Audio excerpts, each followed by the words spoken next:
Right now on the Daily Debrief, a former NFL player faces accusations of sex crimes. Plus, it was blow after blow after blow to a child's skull. Prosecutors wrap up their case against a man accused of murdering a family of 4. Also, a man blames his mother's mental health issues as he sits on trial for killing his own 5 children. And a prosecutor shares her theory of why a jury convicted a man of driving the wrong way down the highway and killed 5 teens. Real-life trials are on the Daily Debrief. It's Tuesday, May 28th.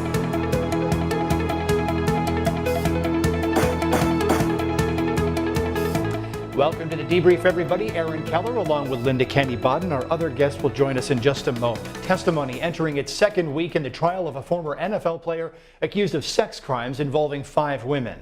Kellen Winslow II played 10 seasons with the Cleveland Browns and other teams. He faces 12 charges, some in multiple counts.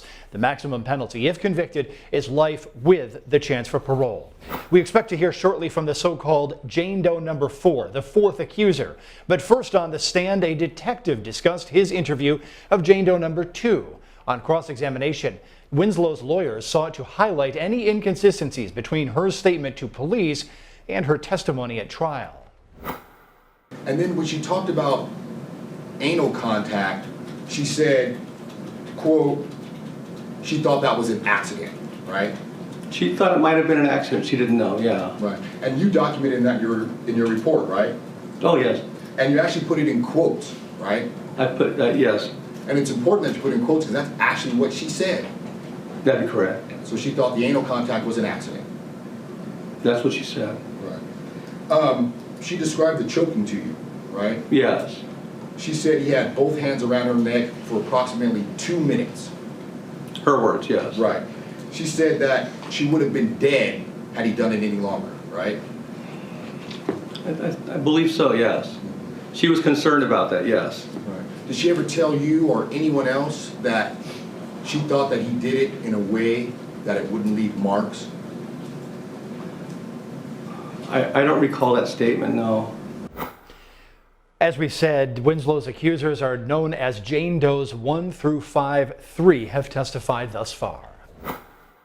When he inserted his penis, it hurt so bad. That is the voice, and these are the hands of Jane Doe number 1. Yes, I kept on saying, ow, ow, ow, ow, because I don't know how he fit that thing in there. The 54-year-old woman testified that she was a transient and was hitchhiking when a man approached her in his vehicle on March 17, 2018. And then all of a sudden he goes, I'm not going to take you to Vulcan. I'm going to take you to the store and you. She went to the police 4 days later despite threats. He's like, no way, I'll kill you. When you told him to pull over and let you out at the hospital, did he say that he would kill you? Yes, he said that he was going to get this done. The account of Jane Doe number 1 led to 3 charges against Kellen Winslow II: kidnapping, forced rape, and forced oral sex. The defense reminded her that she previously identified one of the attorneys rather than the defendant as her attacker. Is that still the person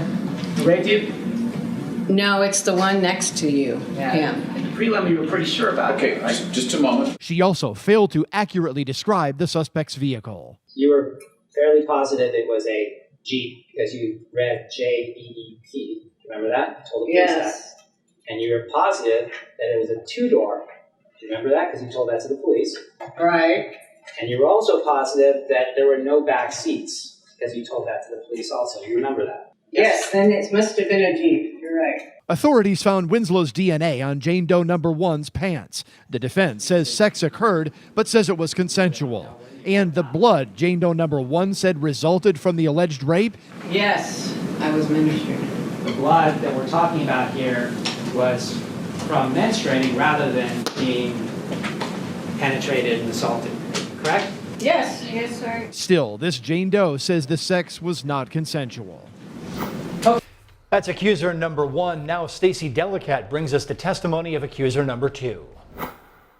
Jane Doe number 2 refused defense demands to look at Kellen Winslow II. I really don't want to look at him, sir. You said about I 6 don't appreciate it. Appreciate what? That I have to look at my rapist. Back during the prosecution's case, she described the night she says the former NFL player sexually assaulted her. He held my hands together. I don't know. Tell us what he actually did on the side of the car when you were in the passenger seat.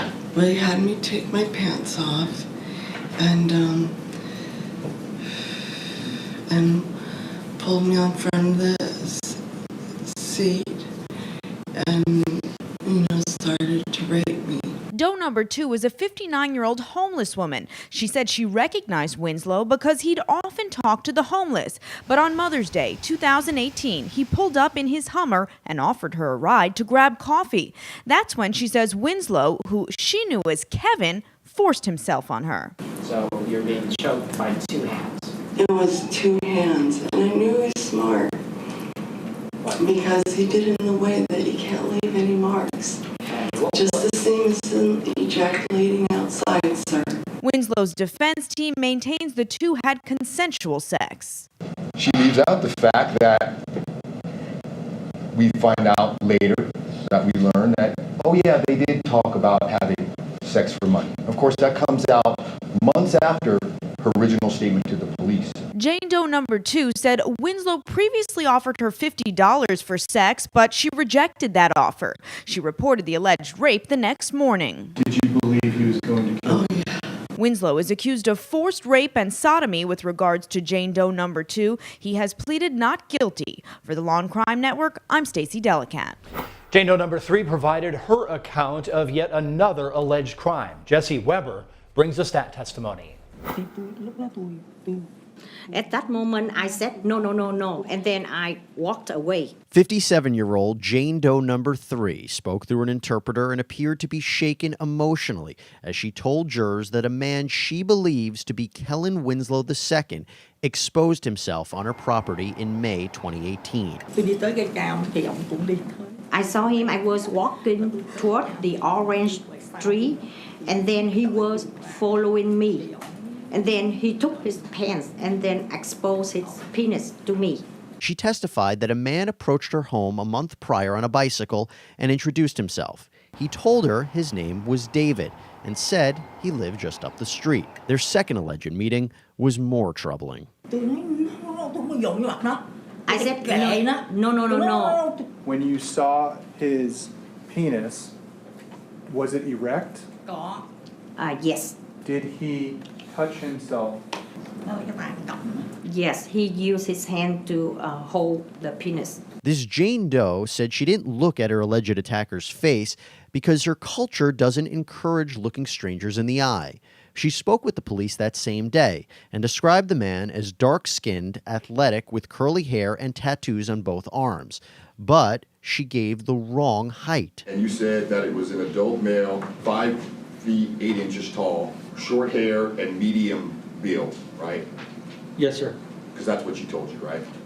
Yeah. The account of Jane Doe number 3 resulted in a charge of indecent exposure against Kellen Winslow II. It alone could carry a fine of $1,000 and up to 6 months behind bars. For Law&Crime, I'm Jesse Weber.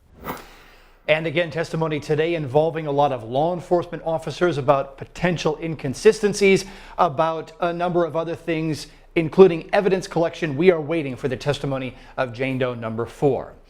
Criminal defense attorneys Linda Kenny Bodden and Paige Pate are with me on the debrief right now. So, Paige, let me start with you. It seems like this is a very vigorous defense. The question is it going to be enough? Well, Aaron, we're going to find out at the end of the day, right? I mean, the defense lawyers in a case like this with so many different accusations, so many different alleged victims, they have to chip away at each story to undermine the person's credibility. Normally, in a sex offense case like this, the prosecution is left with one story versus the defendant's story. And the only way to get past that is with some hard evidence. And I know we've seen in this trial so far, the prosecution has introduced evidence to try to corroborate what these alleged victims are saying about where Winslow was, at least on one of these occasions, to bolster the evidence that they let in from the victims themselves. So we're going to see if the prosecution can piece all of this together, but it is very difficult for a defense lawyer to fight off all these different accusations because of the pattern that it presents to the jury. Very Exactly. incriminating. very difficult. Exactly, I agree. Linda, look, here, and I realize the state has the burden, but look, I mean, you've got a couple of different defenses basically bubbling up. A couple of them are like, oh, well, wait a minute, I did something that was morally bad, but bottom line is it was consensual, she's lying. And then the other ones, I didn't do anything, they're just lying flat out. I mean, so does the jury just look at this and say the defense has lost all credibility because the defense has to spin a different theory to try to get out from under each accusation? Well, it's difficult, Aaron, because when I look at this case, the first thing that jumps out at me, if I'm a juror, is like, sex pervert here, sitting in that seat there, in this courtroom in front of me. I don't want to look at him either. But then when you start looking at the different stories, we all talked the other day with juror number one, alleged victim number one, and she may be a victim of somebody else, that there were inconsistencies that were pretty monumental. Number two, there were also inconsistencies. The same nurse, the sexual assault nurse, found nothing to corroborate the story. Number three is very credible, except for the fact that the height. I mean, if you're looking at, well, maybe if you're looking at his private parts, you weren't really looking at his height standing up. Yeah, So I mean, the defense seriously, has to stand okay, so, I mean, can you really get somebody's height correct when you're worried about the interaction, Linda? It becomes to me like a gun. People in a robbery look at the gun. They don't look at the face of the person. So it's very much like that. I thought she was very credible. Okay, we're going to move along. We've got a lot to talk about. We'll see both of you later on in the broadcast. A prosecutor in a case we recently brought you live on the Law and Crime Network is speaking about her theories of the case. Jurors convicted Stephen Burgoyne of Vermont last week of murder after he drove the wrong way down an interstate highway and swerved into the path of a car occupied by 5 high school students. He then stole a responding police car, left the scene, turned around, and drove straight back into the wreckage at more than 100 miles per hour. There's always been another reasonable explanation that makes a lot more sense than the fact that he thought that his radio was talking to him. And that's what we needed to just really stress to the jury of, like, everybody wants to imagine that there's some reasonable explanation for these things, and anybody who commits murder in some sense has some mental health issue going on or some other reason that they might find was valid at the time. That doesn't make them insane. I mean, the insanity defense is a very difficult burden for the defense, and in some cases it's a very valid one. And in this one, we just felt like there was a lot of other reasons why he just stole a car and took off, and then when he was trapped, came back. Once I started to prepare for trial and spoke at length with Dr. Cotton and some of the other just legal experts in this field, my theory is that after this occurred, in that moment when he did see these teenagers in the car, his mind immediately started to defend itself. I do think that it was a sort of psychological game that his mind may have been playing to convince himself that he couldn't possibly have done this. Our minds do really incredible things to try to make ourselves feel better about bad decisions that we make, and I think that's what happened. That prosecutor is weighing her options for a sentencing recommendation. And still ahead on the debrief, closing arguments finally upon us in the case of a California man accused of brutally murdering a family of 4. Plus, we'll take you back to the case of a man accused of murdering his 5 kids as the defense presents a series of additional excuses. That's after the break here on the debrief.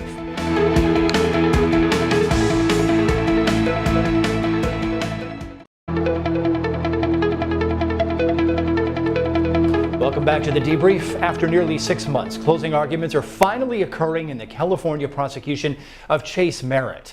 Merritt is accused of killing the entire McStay family in 2010. Prosecutors say money was the motive. Victim Joseph McStay and Merritt did business together. All 4 of the McStays were beaten with a hammer. Their bodies didn't turn up until years after they disappeared. Here are some of the prosecutor's key points during closing arguments. Because we've been here for 5 months, I want to walk us back through the facts a little bit, actually in a lot of detail, to remind you of things that are important, but also to make those connections for you, to understand the significance and an interpretation of them that point towards the defendant being a willful, deliberate killer. It was blow after blow after blow to a child's skull, a 3-year-old and a 4-year-old. That is an intentional killing. We heard from Michael and Susan that Joseph was running Earth-Inspired Products, a water feature company. But more importantly, we understood that this was a bifurcated business with internet sales I think Mike called them drop and ship sales, that came in through the internet website that was optimized by Dan Kavanaugh, really run by Dan Kavanaugh. And you actually saw evidence in this case, even through the defense case, that Dan Kavanaugh continued to run that business even after the murder of the McStays, with shipments to Adagio and other water feature companies. But then you had the other side, which was the custom orders. These are bigger, more complex, custom built and designed waterfalls. You also learned that the defendant was being sidelined. And there were several pieces of operative evidence that you may not have connected those dots to understand it as the defendant being sidelined. One is there were project failures. Pervecchio, Levine. You heard from David Cicada about having to make up work because the defendant wasn't doing it, or he was doing a sloppy job, or he was nowhere to be found. Joseph was looking for other fabricators and welders type people to do the work. We are only midway through those closing arguments. You can watch them as they roll along later today on lawandcrime.com. A full recap will be on tomorrow's debrief.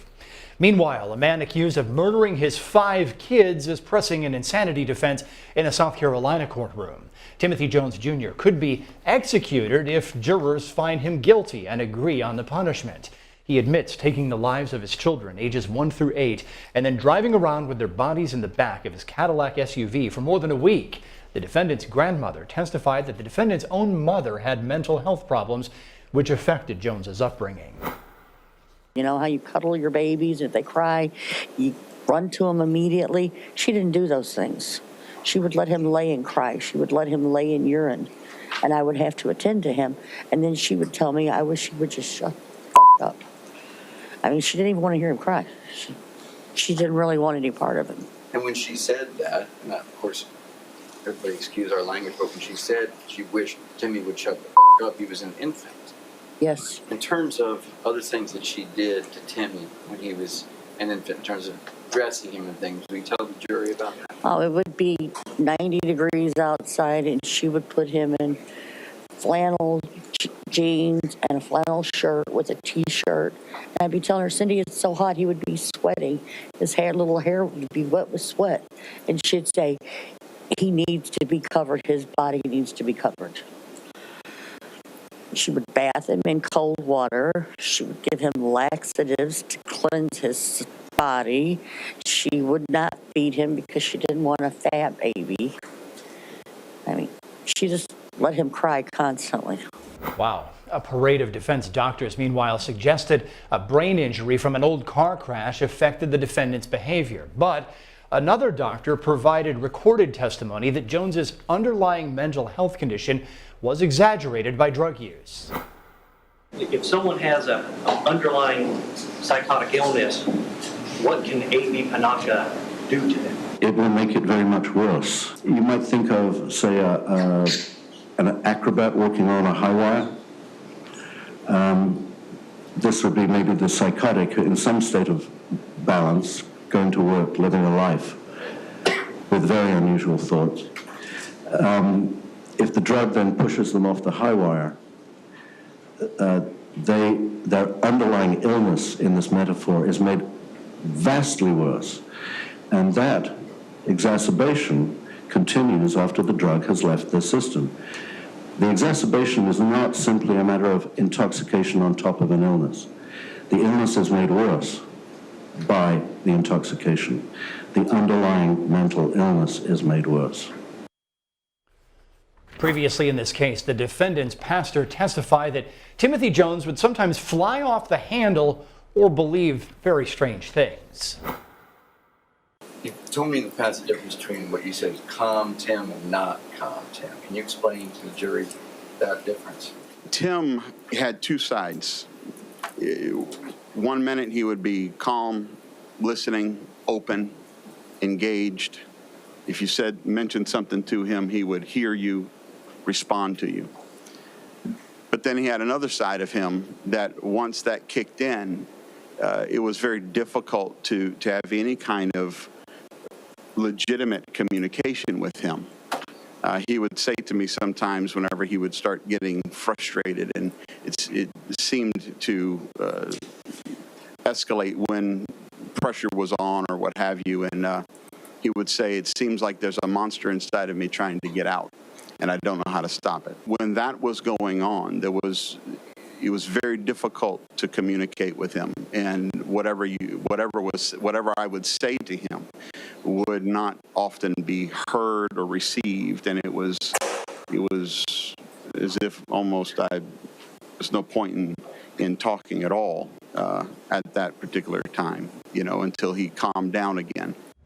Back one more time, our criminal defense attorneys, Linda Kenny Bodden and Paige Pate. So Linda, let me ask you here, is it drugs? Is it mom? Is it mental illness? Where is the excuse going in this? We know the defendant is trying to say insanity, but at what point does the defendant just keep pointing the fingers at everybody and then it backfires because he runs out of people to blame? Well, Aaron, it's really mitigation. When you start a death penalty case, you start really with mitigation. So what you're seeing is mitigation coming in through the actual guilt phase of the trial here. And I just have to say that untreated mental illness is a disease. It's a broken brain. It's terrible. And here we see the result of that broken brain, and the result ultimately was the death of 5 children. Okay, but shouldn't the mitigation evidence really come, Paige, at the second part of this case if we get there? Shouldn't that come in the penalty phase? Well, pure mitigation evidence, yes, but I do think this evidence is also relevant to guilt or innocence on the insanity issue. I don't think there's a legitimate question that this guy is mentally ill. The question is going to be, is it enough for the jury to excuse what he did? Are they going to hold him responsible because he, simply could have stopped himself even though something's wrong with him? It's just such a high burden to meet on an insanity defense for a defense lawyer that you have to go above and beyond. Present the mitigation evidence, show why he's mentally ill, and more importantly, why it's not his fault this happened. And Linda, look, we've got evidence here that the defendant's searching for places he can run that don't have extradition treaties with the U.S. I mean, so is this one of these things where jurors are supposed to believe, if they believe in the defense theory, that he had these mental health issues, that he was legally insane until right after he killed his 5 kids, and then all of a sudden he was lucid and he thought about running and going where he wouldn't be caught? Yeah, Aaron, in these cases I've seen mental health issues work for the defendant's advantage when the crime is out of love. I slaughtered my children, as we did in Andrea Yates, because I thought that the devil was taking them over and they'd be better off if they're dead with me. But I don't see that working here. Whether or not it saves them from the death penalty is a different story. Yeah, this is a strong case for the state. That's my opinion, but look, other opinions may disagree. Paige Pate, Linda Kenny Bodden, appreciate your insight on the debrief. For those of you watching on the Law and Crime Network, our live trial coverage will continue when courts resume in California. For those of you watching elsewhere, we'll see you tomorrow on the debrief.